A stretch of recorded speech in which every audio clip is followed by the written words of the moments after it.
For this lesson, go ahead and open up type2outlines.ai in your exercise files. We're going to look at converting type to an outline. A couple of reasons you might do this. Number one is there is a certain effect you want to apply to the text, but you can't because it's text. And I will admit something.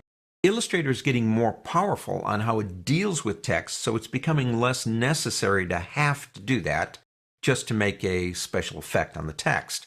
But the other thing is more practical. It's possible you're working with a very specific type of text. Now, this is impact. Almost everybody has impact. And both of these are text pieces. But say your print operator doesn't have that, and you're just using it like I'm using this up here for a headline. You can't give him the font. He can't print out your documents without it. So what do? Well, you could convert it to outlines, and basically it would be the same thing. Now, you do lose. Now, let's talk about this practically.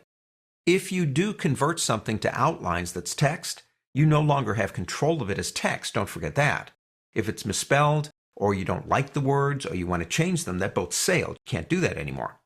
But, like I said, there are some things that are getting more powerful in this program. For example, let's pick up wow text over here. Go up to the effects option here. There's a lot of cool stuff in here. Go to distort and transform and go to roughen. Now you will notice if I click preview, even though that's still text, I can still type with it. I can still change the words. I can do anything in terms of typing, even though it's roughen. So there are some things that we can do without the necessity of converting it into outlines. However, let's go ahead and click OK. Let's come over here and pick up some of my fun tools, and they're right here. We played with these earlier, but let's tear those off and bring them up here. Now, for example, we have objects down here, and I pick up, say, my warp tool and get right about here, and I can do some little twirlies and warp it. Has no problem with that whatsoever.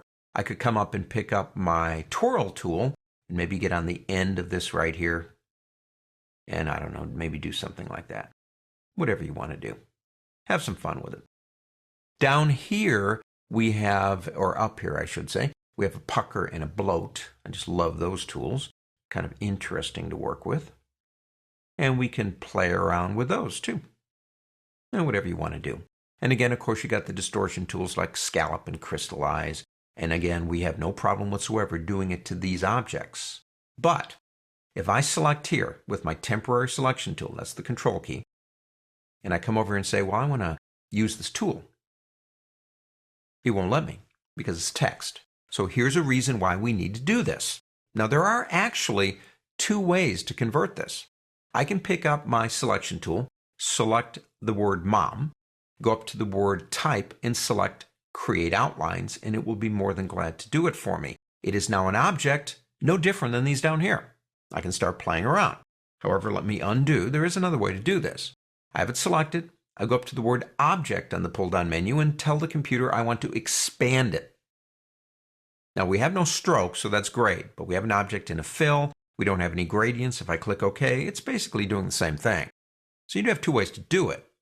But now that we've done that, we do have the ability to control it. My favorite one is this one over here. I think I used this earlier in another lesson. It's called wrinkle. I call it melting because it looks like it's melting things. It just kind of makes the text, well, actually not text anymore. Let's be honest about this. It's simply an object. But we have the ability now to do very specific types of modifications to the text, special effects, whatever you want to do. Just remember, when you convert it into an outline, unless you want to press undo several times and get it back, it has lost the ability to be manipulated as text. It's now simply an object. But as you can see, you can have some fun with it. On to the next.